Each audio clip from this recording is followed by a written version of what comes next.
here thinks that maybe you could be doing a bit more to create a sustainable world? Raise your hand. All right, you can look around. It's a lot of us. It better be, because people who selected you to come here, they're watching. All right. I think this talk is a little bit of a self-critic as well. This is a beautiful picture I took of Lisbon when I came here on a plane, half full. So I think it's nice to start being a little bit maybe self-conscious about our own incoherences when we are working in this field. Now my speech, actually. Let me start. As youth worker or a supporter of youth work, you know that sustainability is important. After all, we want youth work to be around for years to come. But what does sustainability really mean? Most people think sustainability is environmentalism.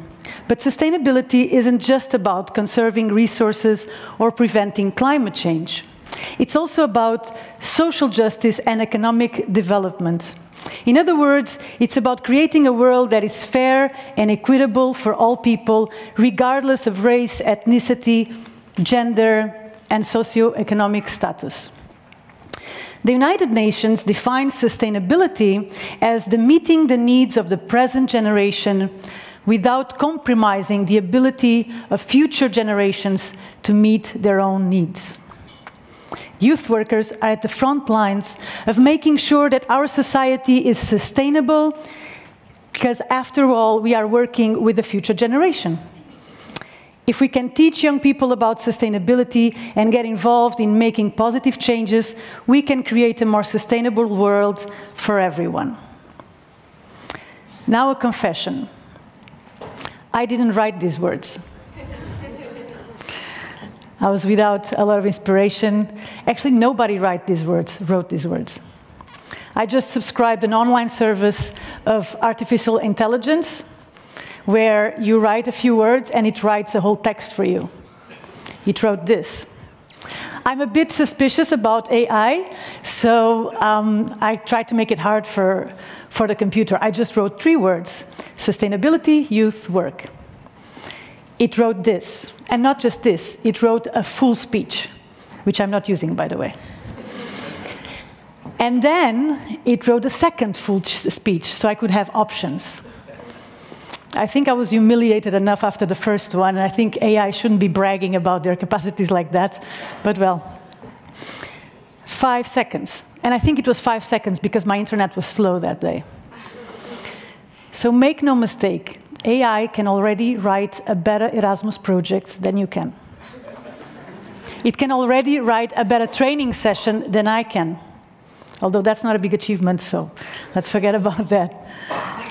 So what this made me think is that, you know, maybe I build a lot of skills in youth work that are not useful anymore. Maybe I'm about to expire.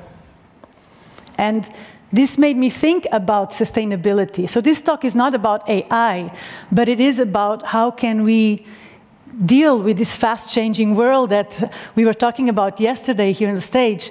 How can we deal with this? How can we re-engineer our role in youth work? I think that it's a lot about change. And I have another story.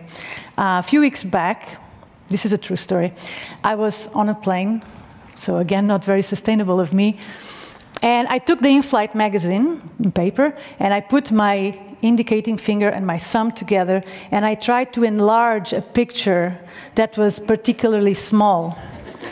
I stayed at it a few seconds, frustrated, because it was not working, until I stopped, and I was in horror of myself.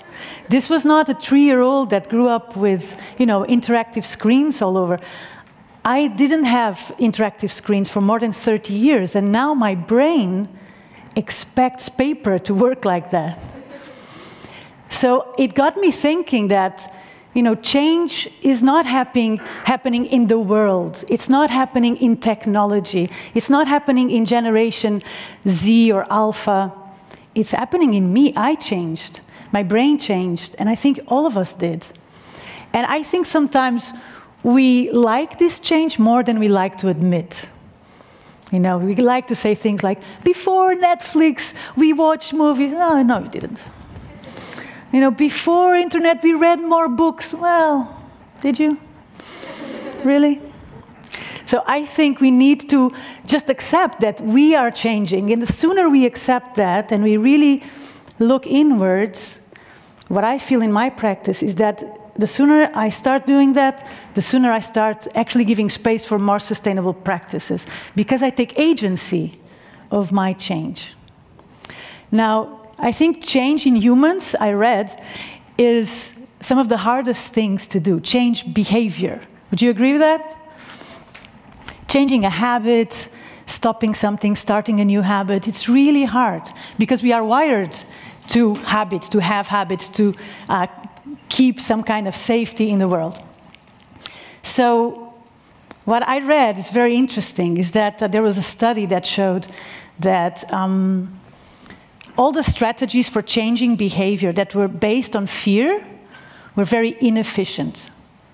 That the best strategies to change behavior, for example, for more sustainable practices, were based on positive emotions, like hope. And this is studied, there's data on this. But when I talk to our community, to the people that are here and the people I meet in other trainings and events like this, what I hear is a lot of fears. I hear fears like, am I ever going to stop this cycle of being underpaid and overworked?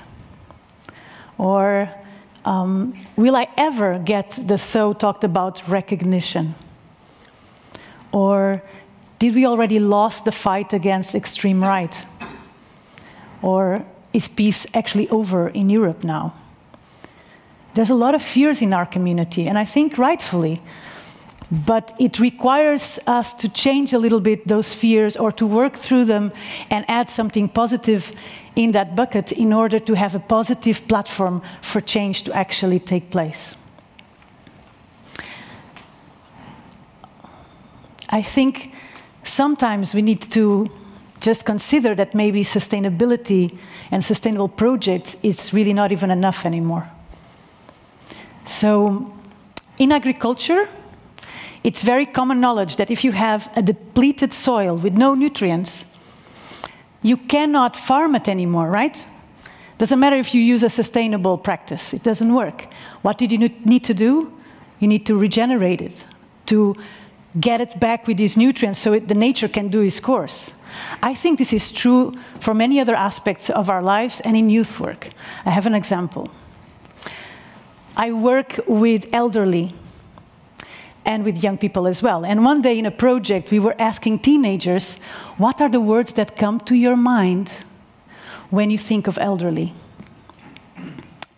Their answer, their words were disease, death, smelly, and disgusting. I was appalled by this.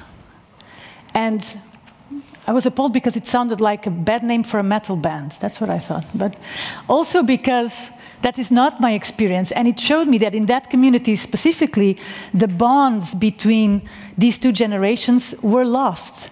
Any project in that field that would try to sustain something wouldn't work. It's not there anymore.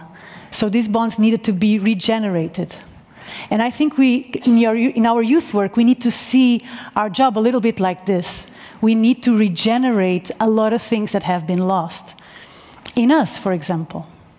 What have we lost already that needs to be rekindled? Maybe the courage to act, maybe our passion, maybe our capacity together with others. But also in our organizations. What have we lost along the way that maybe put us further from our mission? And of course, in our communities as well. By the way, I have a picture of the end of that project with teenagers and elderly, and it was quite nice. Talking about community, I think that there is something about community that is very, very important. I think community is what gets us going, right? And I think some of us is missing, or are missing, chronically, the sense of community. I am. I live in Lisbon, and it's a city that has been very gentrified. And most of my friends have either immigrated or left the town because it's too touristic. It's a theme park. So I miss community there. But sometimes I also miss the international community of youth workers or trainers. It's good to come to these events and meet you all because it gives us a little bit of that sense of community, right? But to talk about sustainability is as much to talk about environment as it is to talk about human relations. These human connections that we build with others are absolutely essential for us to change together. So my thoughts about youth work and sustainability on this point is that we need to be able to create more community. This idea that the youth worker can be really creative and have a great idea for a project and then write it 3 hours before the deadline and get it approved, and that's a stamp that we're doing really well. And then we try to get participants on board, and maybe they come, and that's another stamp that we're doing really well. I think it's rooted on this idea of the hero, the activist that commits, or the youth worker that is really bright and creative. But I think this individual effort, it's always less efficient than sustained collective action. And what we need is sustained collective action. So how do we create that? I think it's about creating more community, creating more spaces for participation and dialogue, involving new stakeholders that normally we don't involve. Get the grandparents there. Get the store owners, get the ministers, get the criminals, get everybody on board. I was living in Madeira for a while with a community of digital nomads during the pandemic. And at that moment, it was very interesting because for the first time in many years, I was close to nature and I had neighbors. And it was the happiest I've ever been in the last years. Some neighbors were really good looking too, but besides that, I was really happy there. And I really realized I missed this connection. To have people that I can talk with, that I can meet on the street, that I have similar interests, that I can have shared visions of the world, that really nurtured me and made me really happy. One of the last things I want to say today about how to make youth work a bit more sustainable, it's about compassion. And compassion means literally to suffer together. Now, I'm Portuguese, so I know a thing or two about this. Because in Portugal, we have this national song called Fado. You've ever heard about it? And Fado is very sad. It's like crying and singing at the same time. And we like it like that. So we gather in these little cafes that are very dark, maybe smelly, and we suffer together. And we even dim the light so it can suffer a bit more. It's so bad that we even have restaurants where we go to eat and suffer together. It's true. But it's not this kind of compassion that I talk about. I like the idea of joyful, active compassion. Now, I'm a clown. I work with elderly, and I do visits to the elderly. And what I bring is this, is what we were talking yesterday about, this presence, joyful presence. And I see compassion in this sense. Compassion with ourselves and with others is what allows us to really live with uncomfortable emotions, uncomfortable moments. And I think when we are changing behavior, either our own behavior or the behavior of others, through education, we really need to be compassionate about those feelings, because change doesn't come naturally. It doesn't feel good all the time. We have to go against the grain of our brain and our bodies and our emotions sometimes. All right, so to finish up, I have another confession.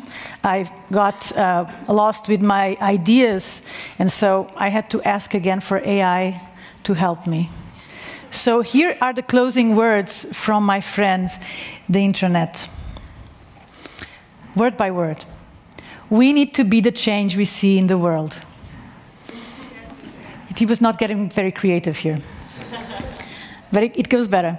As youth workers, we have a unique opportunity and responsibility to create sustainable change for future generations. We need to make sure that our projects are financially stable.